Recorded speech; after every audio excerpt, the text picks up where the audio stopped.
right, guys, this is a beautiful part of our country here, Southwest Louisiana, and yesterday, of course, proved it. Little shower rolled through, and look at this rainbow, literally sitting right over I-10. So the apex, the top of the rainbow, is literally cutting across I-10. This, by the way, is an interstate that in spots here could go underwater.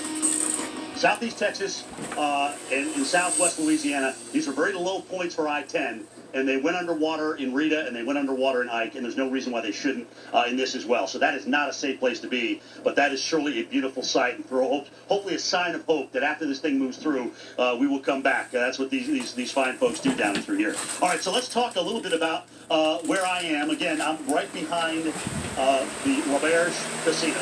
All right, there's a little beach back here, almost very similar to what Steph has just down the road at the Golden Nugget. But this is a small lake that kind of comes off the Calcasieu River. There's the bridge. And we're talking about 10 kilometers drive, okay? So that's going to come over this beach. That's going to come over this walkway. And, of course, up to the back of the building, potentially up another 7 feet or so when you're talking about 10, 12 feet.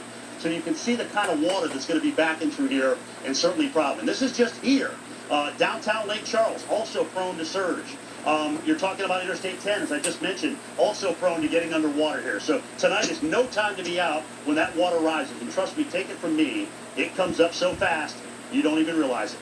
It comes up feet in seconds. Feet in seconds. All right, so let's talk about the other offshoot of this, because there are many issues with landfalling hurricanes, tornadoes being another one. Notice our Torcon numbers are 3. You can see the spin that helps to produce what we call low-top supercells.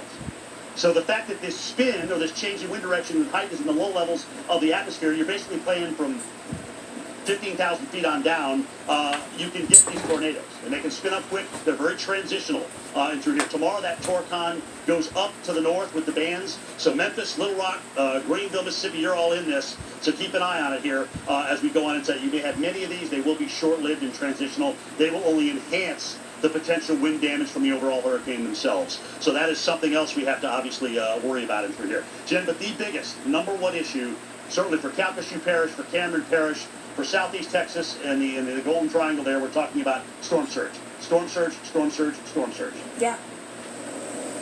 Yeah, no, it's the reason why you evacuate the storm surge. You run from the water, you hide from the wind. That's always been the rule of thumb when it comes to hurricanes. Let's look at these storm surge warnings. They extend from eastern Texas across the Louisiana coast. I mean, look how far east as well. How far to the east of the center of where we're expecting landfall that we have the storm surge warnings. Water levels are already up. We've seen that after Marco, that our tide levels are running about a foot at least above predicted levels already, just because we've had that water rise after Marco, and now we're going to bring in a beast of a hurricane, and that's why we have a 10 to 15 foot storm surge. That is a life-threatening storm surge expected near and just to the east of where we will see that center of circulation. And time of high tide will matter, and unfortunately, the time of high tide is not going to be on our side. So Port Arthur, we've got high tide at 3:55 overnight. Look at the timing. We've got a landfall overnight. This is 2 a.m. It may not be exactly, but you can see how we are very close to that time of high tide. So water levels will be up anyway because of that. And then you look at, like Charles, your high tide is at 6:05 in the morning. It is north of you at that point based on this particular timing of Laura. But now you've got the southerly effect, so you're still bringing in all that water, keeping that onshore flow, not letting the water levels come back down. So that's a part of the story as well.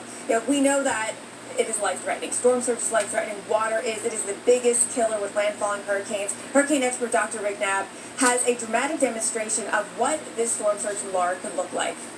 A landfalling hurricane brings with it a powerful surge of salt water that can travel over land for miles into neighborhoods like this one, and up rivers and streams tens of miles inland with devastating consequences.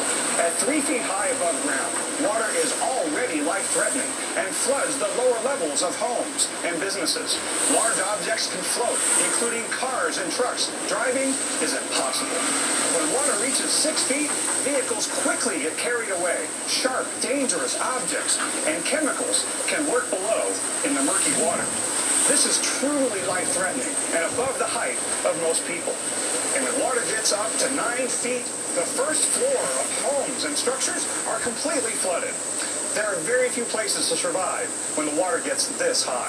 This is why storm surge accounts for about half of all deaths directly caused by tropical cyclones in the United States. So please, find out if you live in the evacuation zone today and be prepared to leave when ordered to do so, because evacuating is the only way to ensure you survive a rising storm surge. And this is a complicated year, I know, but you certainly need to heed those local evacuation orders. As Steph and Jim have been telling you, this is it. This is your last time this morning. All right, I want to show you the inundation and flooding maps that we have from Storm Surge here. There are very detailed forecasts available, and you can see all of the inland areas that will be impacted and how far inland, actually, we will see the inundation.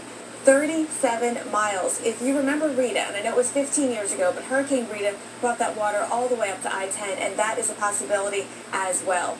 Now here in Houston, we are, right now, it looks like we're going to be on the western side of the storm, which would be good for us in terms of impacts, but there still will be some, and we're planning here today. The Metro Houston will be stopping service later this afternoon in anticipation of the weather going downhill. Continuing coverage right here on the Weather Channel.